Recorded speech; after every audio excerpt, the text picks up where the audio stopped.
मिनश्शैतानिर्रजीम बिस्मिल्लाहिर्रहमानिर्रहीम। प्यारे बच्चों अस्सलाम वालेकुम। पिछले लेक्चर में हम 1.2 का पहला पार्ट कर चुके थे। इंशाल्लाह आपने घरों में अपनी एचवर्क कॉपी में किया होगा। आज दूसरा पार्ट पढ़ते हैं। Right the following set into tabular form. कि इसको क्या लिखना है, हमने टेबुलर फॉर्म में लिखना है। टेबुलर फॉर्म आपको बताया था कि कौन सी फॉर्म है, यानी उसको सिर्फ लिस्टेड करके उसमें हमने लिखने होते थे ब्रैकेट्स में और कामाज की सूरत में। पहला क्वेश्चन देखें, the set of name of 3 boys whose name start with letter B. ऐसे 3 लड़कों के नाम जिनका नाम जो है बी से शुरू होता हो, कोई भी नाम इसको दे सकते हैं। हम सेट ए रख देते हैं, बी से स्टार्ट है, बाबर है, इसके बाद हमारे पास बाकिर है और इसके बाद क्या आ जाएगा, बासित। कोई से नाम भी आप लिख सकते हैं। ये पहला क्वेश्चन हो गया। एक और क्वेश्चन देखें, the set of year greater than 2006 and less than 2009। एक ऐसा सेट बनाएं जिसमें 2006 से ऊपर वाले साल हों और 2009 से नीचे वाले साल हों। तो कोई भी सेट का नाम आप रख सकते हैं। पहले भी मैंने कहा है 2006 से ऊपर क्या है, 2007, और 2009 से नीचे क्या है, 2007 एंड 2008। ये दो आ जाएंगे। 6 से ऊपर 7 है और 9 से नीचे 8 है। इसके बाद हम देखते हैं तीसरा पार्ट। चौथे पार्ट में सिर्फ आपने टेबुलर फॉर्म में ब्रैकेट्स की सूरत में और कामाज की सूरत में सिर्फ इसी तरह लिख देना है, वो आपकी टेबुलर फॉर्म बन जाएगी। इसके बाद है हमारे पास क्या, set builder form. Set builder form में हम पढ़ते हैं set builder form. Set builder form में आपने क्या करना है, सेट, पहला सवाल देखें, n is equal to set of natural number. एक सेट है नेचुरल नंबर्स का, आपने लिखना है x such that x is set of natural numbers.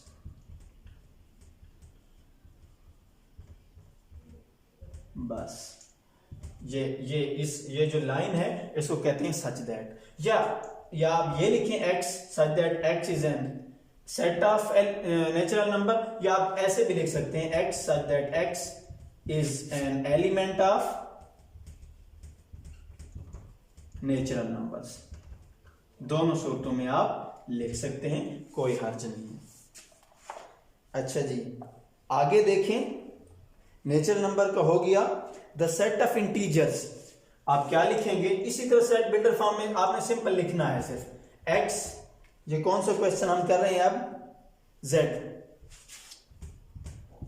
x such that x is an element of integers, या वैसे सेट ऑफ इंटीजर्स भी लिख सकते हैं और एनी एलिमेंट ऑफ इंटीजर्स भी लिख सकते हैं। इसके बाद हमारे पास क्या है, पार्ट नंबर 4 है, which of the following set is empty and set and give reason. आप ये बताएं कि कौन सा इनमें से एम्प्टी सेट है और वो एम्प्टी क्यों है। एम्प्टी होगा तो उसकी रीजन भी देनी है कि ये सेट जो है हमारे पास एम्प्टी क्यों है। आपको बताया होगा शायद मैंने कि एम्प्टी सेट कौन सा सेट होता है। एम्प्टी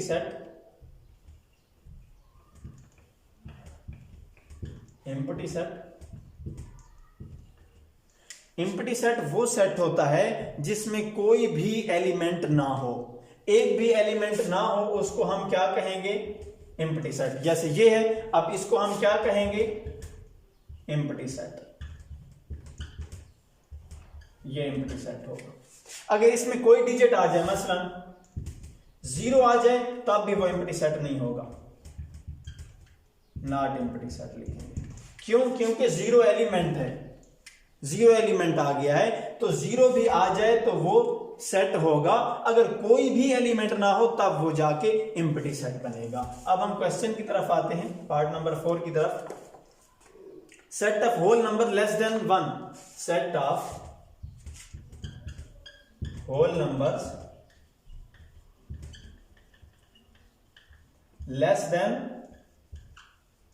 1 ऐसा होल नंबर्स का एक सेट बनाएं जो लेस देन 1 हो, जिसके डिजिट जो हों 1 से कम हो।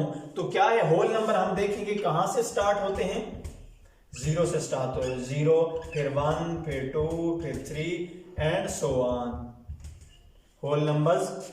अब हमने सेट जो बनाना है वो 1 से लेस का बनाना है, 1 से जो कम हो। तो 1 से पीछे आएंगे, ये 0 मौजूद है तो हम सेट में 0 लिखेंगे, तो ये एम्प्टी सेट बनेगा?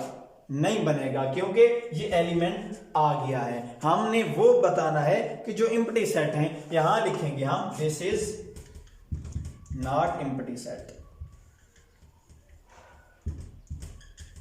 ये एम्प्टी सेट नहीं है। इसके बाद हम देखते हैं question number 2, the set of English alphabet between U and V. U and V के दरमियान एक इंग्लिश अल्फाबेट लिखें, उसका एक सेट बनाएं। ये क्वेश्चन कौन सा है? दूसरा। हम इसको कोई सा नाम दे देते हैं, मसलन बी दे देते हैं। तो हमने सेट बनाना है कि यू एंड वी के दरमियान कुछ कोई डिजिट आता है, कोई भी नहीं आता, तो ये हमारे पास कौन सा बन जाएगा? एम्प्टी सेट बन जाएगा। यहां पे लिखेंगे this is empty set because there is no element.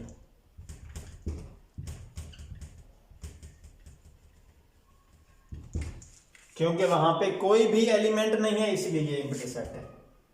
This is an empty set because there is no element, या लिखेंगे this is empty set because this set है नन एलिमेंट, जो कोई भी ये एलिमेंट नहीं रखता, इसीलिए ये क्या है? एम्प्टी सेट है। इसी तरह the set of natural number less than 1, यहां पे उन्होंने कहा है एक सेट बनाए नेचुरल नंबर का जो लेस देन 1 हो, जो 1 से कम हो। तो अब हम देखते हैं नेचुरल नंबर कहां से स्टार्ट होते हैं। नेचुरल नंबर स्टार्ट होते हैं 1 से, तो 1 के बाद नेचुरल नंबर कोई भी नहीं है। 0 होल नंबर्स का हिस्सा है, नेचुरल का हिस्सा नहीं है। अगर वो कहेंगे 1 से कम नेचुरल नंबर लिखें तो हम एम्प्टी सेट लिख देंगे, क्योंकि नेचुरल नंबर में 1 के बाद कोई पॉइंट ही नहीं होता, बल्कि होल नंबर में 1 के बाद 0 आती है। इसलिए ये क्या हो जाएगा? एम्प्टी सेट हो जाएगा, because this set have none element. इस सेट में जो है कोई एलिमेंट भी नहीं है।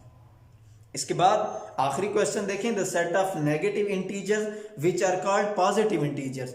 दुनिया में कोई ऐसे हैं जिनको हम नेगेटिव भी कह सकें और पॉजिटिव? मेरे ख्याल में तो कोई नहीं है, तो ये भी क्या हो जाएगा? एम्प्टी सेट हो जाएगा। अब आते हैं 5वें पार्ट की तरफ, separate finite and infinite set from the following. A is equal to letter of word हल्ला गुल्ला। पार्ट 5 है हमारे पास।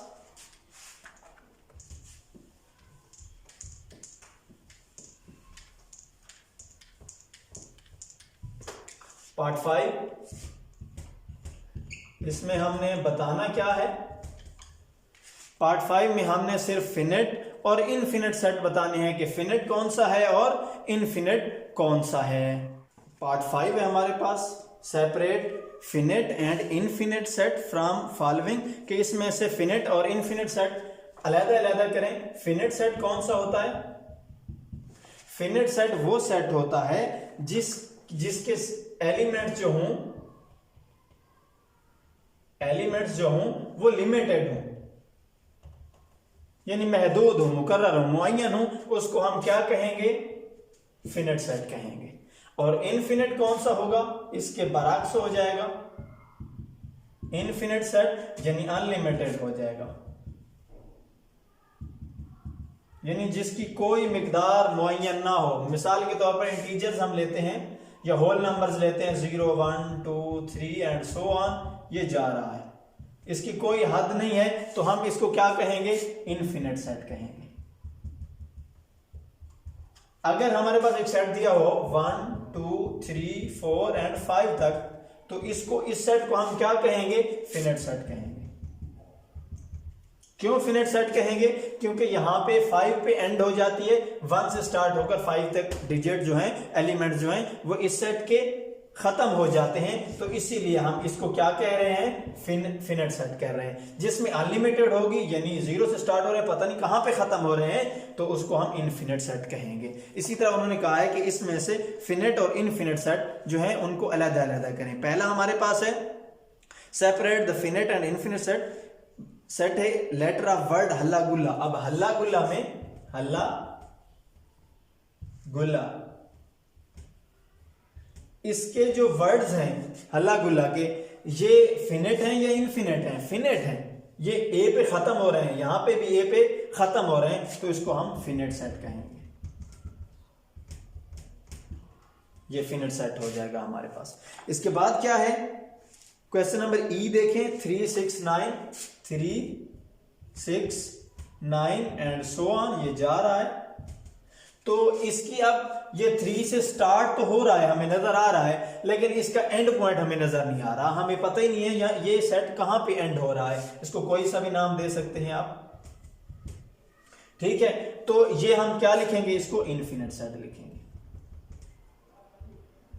ये इनफिनिट सेट हो जाएगा। क्यों? क्योंकि इसकी कोई मिकदार ही मुअय्यन नहीं है, इसीलिए ये इसका एंड पॉइंट ही हमें नजर नहीं आ रहा, तो इसको हम क्या कह देंगे, इनफिनिट सेट कह देंगे। ये हो गया आपका पांचवा पॉइंट, पांचवा पार्ट। इसी तरह आगे भी है, जी है कि 1/2 2/4 3/6 एंड सो ऑन, ये जा रहा है, पता नहीं कहां तक जा रहा है, इसकी कोई हद मुअय्यन नहीं है, तो ये भी क्या हो जाएगा, इनफिनिट सेट बन जाएगा, यानी अनलिमिटेड बन जाएगा, इसकी कोई मिकदार और मुअय्यन नहीं है। इसी तरह एच हो जाएगा 1 2 3 एंड सो ऑन, जा रहा है, पता नहीं कहां तक, एंड पॉइंट नजर नहीं आ रहा, तो ये भी क्या हो जाएगा, इनफिनिट सेट, अनलिमिटेड सेट हो जाएगा। तो 1.2 हमारी कंप्लीट होगी। इंशाल्लाह हम अगले लेक्चर में जो है वेन डायग्राम और 1.3 को स्टार्ट करेंगे। इंशाल्लाह आप अपनी कॉपियों में 1.2 को कंप्लीट करें। जब ये चैप्टर एंड होगा तो आपकी कॉपियों को चेक